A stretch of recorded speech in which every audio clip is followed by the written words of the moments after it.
Hello friend, જય સ્વામિનારાયણ, જય શ્રી કૃષ્ણ. આજે આપણે બનાવીશું ફરાળી ભેળ. તેના માટે આપણે સામગ્રી જોઈ લઈશું. 1 બાઉલ જેટલું તળેલી વેફર, 1 નાની વાટકી જેટલી ખારી સિંગ, 1 વાટકી જેટલી કાકડી સમારેલી, 1 વાટકી જેટલું બટેટું છે એને તળી લેવાનું, 1 વાટકી જેટલી દાડમ, અને જો તમારે રતાળું એડ કરવા હોય તો તમે કરી શકો છો. 1 વાટકી જેટલા બાફેલા રતાળું, 1 વાટકી ટમેટું, ટેસ્ટ મુજબ લીલી ચટણી, તેમાં ફોદીનો, બી અને લીંબુ અને મરચાં નાખીને ચટણી તૈયાર કરેલી છે.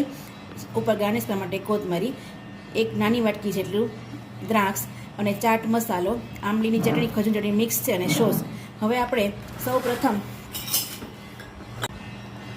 સૌપ્રથમ આપણે વેફર છે તેને આપણે આમાં બાઉલમાં લેશું અને તેને થોડી આપણે હળવા હાથે ભૂકો કરી નાખશું.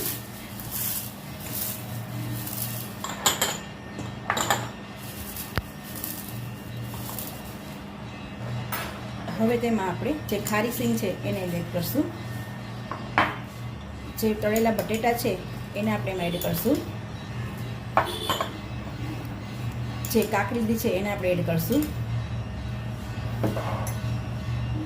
રતાળું આપણે ટેસ્ટ મુજબ આપણે એડ કરી શકીએ છીએ.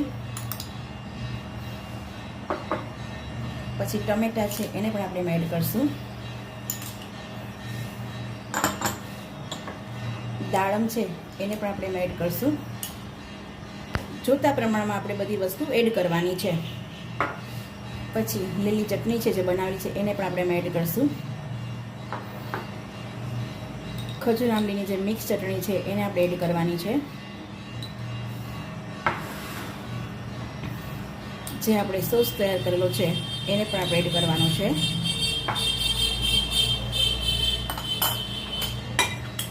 અને જે દ્રાક્ષ છે એને પણ આપણે અંદર એડ કરી દેવાની છે. પછી ઉપર એને થોડો ચાટ મસાલો પણ આપણે એડ કરવાનો છે.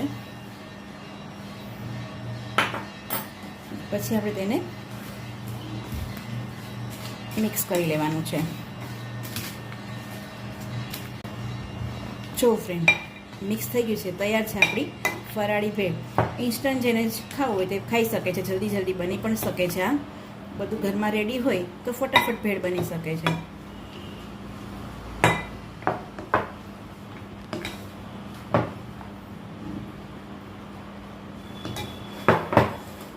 હવે તેની ઉપર આપણે થોડા દાડમના દાણા છે બાકી રાખ્યા હતા એને આપણે એડ કરશું અને ઉપરથી આપણે કોથમીર ભભરાવશું.